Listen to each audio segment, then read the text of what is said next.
Okay. Uh, so, hey, everybody, it is Fresh Future Friday, and as you can see, I am not by myself. Joining me on the phone as they're driving into South Carolina is Chi Singletary, and Chi is born and raised in St. Helena Island, South Carolina.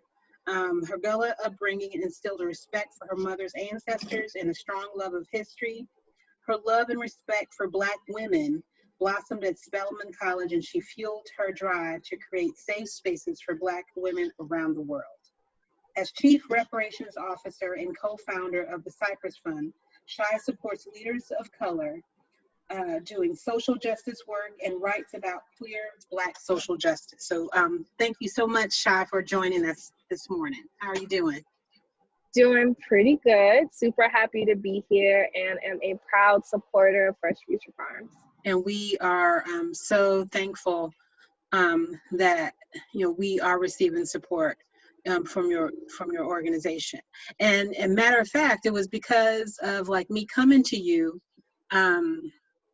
just with some challenges that we're having that sparked me this desire to turn it into a conversation that other folks can learn from, because the way that Cypress and some of the other funds that you work with support Black woman and BIPOC-led organizations is truly unique in comparison to traditional philanthropy.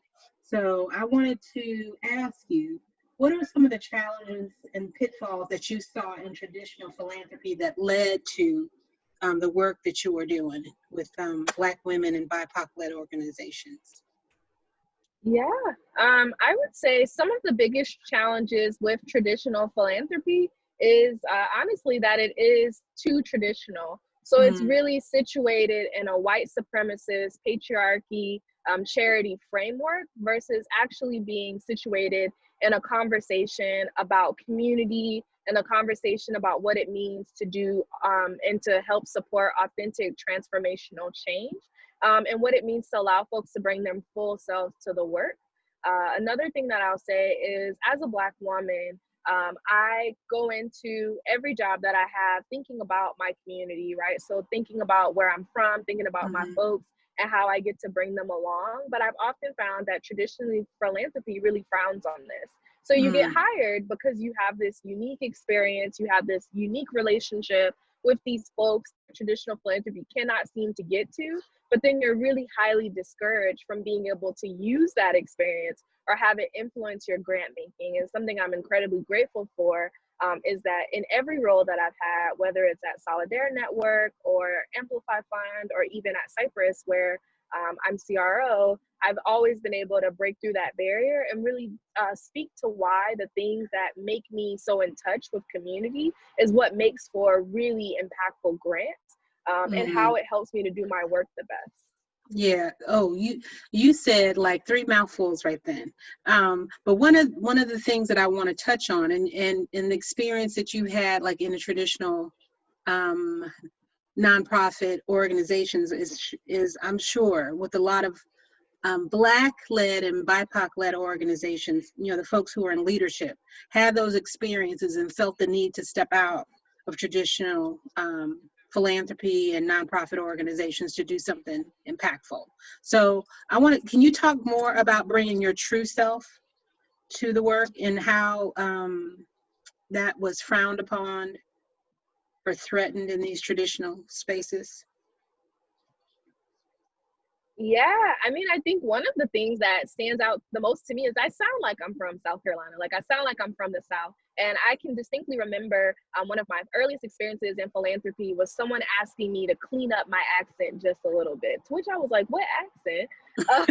But the more I sat down, I was like, oh, maybe I do have this accent, but I was doing work in a Southern context. So it didn't make sense to me why I get to work in a Southern context. I can't sound like where I'm from, or I can't talk the way that I would like to speak, or even, right, that I don't believe in grant reports in the traditional way. I think that they are incredibly classist, and they don't actually help to understand what's happening on the ground.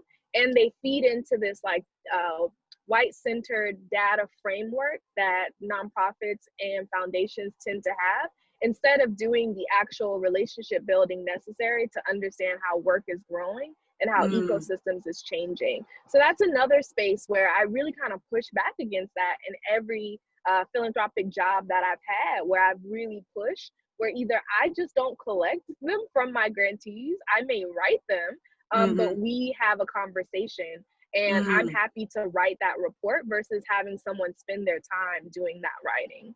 Well, so that's, you know. Yeah, you just triggered something, because I had to do a grant report, and it was saying, asked how quality of life had improved when I knew the work we are folks who are working class and struggling to do this work, and everybody on our team was struggling as a result of them like working for Fresh Future Farm. And I just closed the application, because it just, they super well meaning, but yeah, it was just hard. So I bet folks like other black-led and BIPOC-led organizations can share their own stories about that.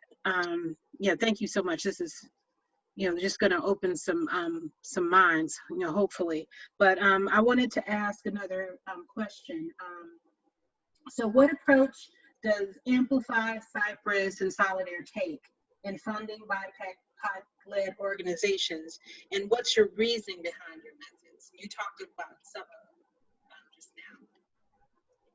Yeah, so I'll talk about each of them a little bit differently. Okay. At Solidaire, there's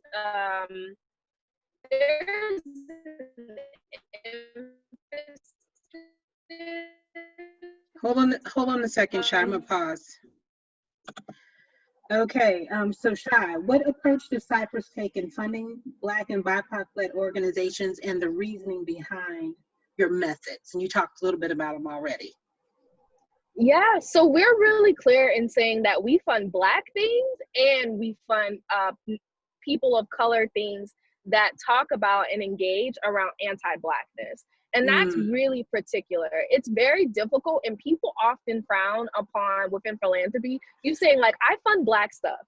I fund Black people, I fund Black strategies, and I also fund other communities of color as long as they have an anti-Blackness framework and conversation. Nothing in this country happens that allows us to dismantle these systems if we aren't engaging with the way that anti-Blackness shows up in other communities of color as the way they help to situate themselves in relationship to power and to whiteness. So as someone who talks about reparations all the time, I also talk about anti-Blackness all the time, and anti-Blackness even within the Black community. So that's something that I will say like is really core to us. The other thing is we want to know who the community members are who are engaged in this work. How do they help to make decisions? How are organizations held accountable? And, when they aren't held accountable, is there a space for community members to say, hey, this isn't working for us, and you're no longer working with us, you're doing something to us, and we aren't in agreement with this. So we really look for community-led and community-centered work that's building community-focused strategies. The third thing is we tend to take a risk on people. So for me, at least, it's incredibly important that we fund hyper grassroots organizations as well as well-established organizations so that we're funding the entire ecosystem that allows social change to happen within a community. We're willing to take a risk on a group in order to learn more about them. And even if things, let's say for whatever reason, they don't finish their outcomes, we've now been able to support this group in doing some work that otherwise would not have been done, that hits a complete need within the community. And then the last thing I'll say is we only provide multi-year funding. I was reading this amazing report that talked about the fact that change happens generally over the course of about 5 to 7 years. But for the most part, most funders will give you 1 year of funding, if that, maybe 2, and they kind of make you guess if you're going to get another year of funding. From Cypress's beginning, we've wanted to be really clear with folks that we're wanting to engage in a long-term process, and we recognize that in order to be in a relationship, you just are getting to know somebody in the first year. you really know them and know yourself in the second year. By the third year, you're building something strong. By the fourth year, you're really thinking about what you've built and experimenting. And by the fifth year, you're reflecting, evaluating, and figuring out how to go stronger. And that's the way that we build our partnerships and do our grant making. Yeah, man. And I mean, and you know what, folks might not realize when they do the opposite is they're setting up like under-resourced organizations that are doing good work, setting them up for failure. And Yeah. they also just aren't giving them time to actually achieve the metrics that they're hoping to set out. If you could solve the problem in 1 year, then you actually haven't solved the problem. You just added a Band-Aid to the problem and made it a little bit pretty. I think there needs to be a conversation about how long it actually takes folks to cause real change in a community and what it looks like to resource folks to be able to do that work intentionally. Woo! And I'm thinking about, and preparing for some conversations where I'm going to talk about the trillions Brazilian dollars that have been given through traditional philanthropy. And there's no, like, when you look around, there's no like long-term results. So, yes. So how is your work different? Man, I think the ways that my work has looked so different is there's actual long-term results for things that I've funded over the last few years. And I am the kind of person where, like, I take my people with me. So if I leave one philanthropy job and I go to another, I bring my grantees with me and I make sure that they continue to have funding from this new pot. We are in relationship with each other now. We're like cousins. I might be leaving home, but I'm not, you can always give me a call. I'm right around the corner. I'm going to go ahead and bring you in and make sure you get this work. And I think the other thing that is a marked shift for me in this moment and with Cypress is I'm coming back home, right? I left South Carolina, I think when I was 16, because my dad and my mom moved around a lot, but I'm coming back home for the first time in over a decade and making a decision to be here for the next 10 years and all of my plans, if not more. And like, what does my plans look like when it's like, I just want to work with people who are in the Carolinas. I just want to build with people in the Carolinas for the next decade, thinking about how I like do that work. And I think it's often incredibly difficult for folks to be able to make that level of commitment within philanthropy because priorities change, sexy states change, like what ideas and whatnot are sexy change.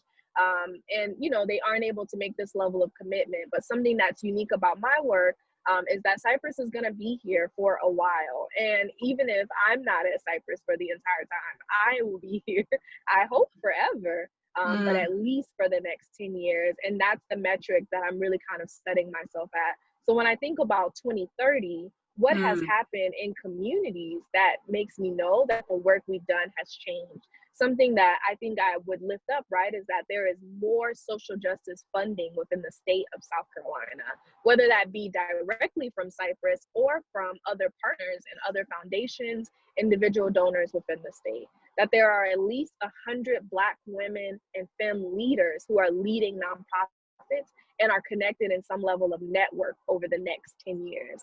That South Carolina is viewed, on a more political side, that South Carolina is viewed as a competitive state, which is something that we're starting to see right now in elections that are happening currently, but that folks are viewing it as a much bigger state. And then I think for me personally, that my little cousins just have a better school, right? Like that is something that's tangible. So if I've done my job really, really well, then it should allow for advocacy and policy work that helps to improve the schools that my cousins go to in Williamsburg County, in Columbia and Greenville, that there are more Black women leaders who feel connected, that there's more social justice funding. And I think overall, right, that there's just more funding for social justice organizations led by communities of color. Yeah. And just, like it's significant, if your cousin's schools are better in like Williamsburg County, that was referenced as the corridor of shame, right? Yeah. Just what can be done when Black and BIPOC led organizations and leaders take the wheel. So with that, I want to thank you so much for joining us. There's probably like 10 different TED Talks and all that you said.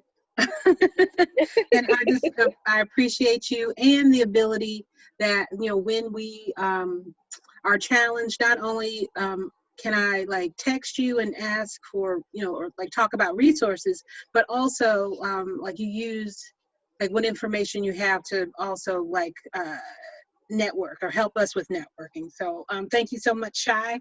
Have a safe trip, and then we definitely have to do something together. I hope you come to the farm so you can check out Yes, I'll be what we there got next going week. on.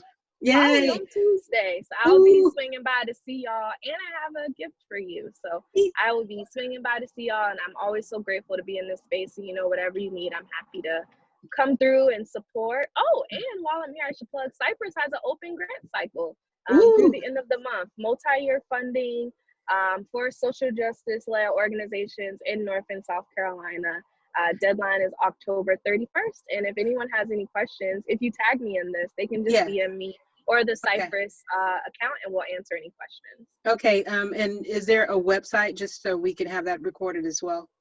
Yes, the website is cypressfund.org. If you go under grant making, you can see both our rapid response funds and our multi-year funds. I also have monthly office hours the last week of every month where you can just come and chat with me for 30 minutes about whatever. So we try to be really accessible. Yeah. So for those, you know, funders who like in this season talked about anti-racism, this is what it looks like. So thank you again, and I can't wait to see you in person on Tuesday. Yes. All right. Thank you, Jermaine. Thank you, Chi.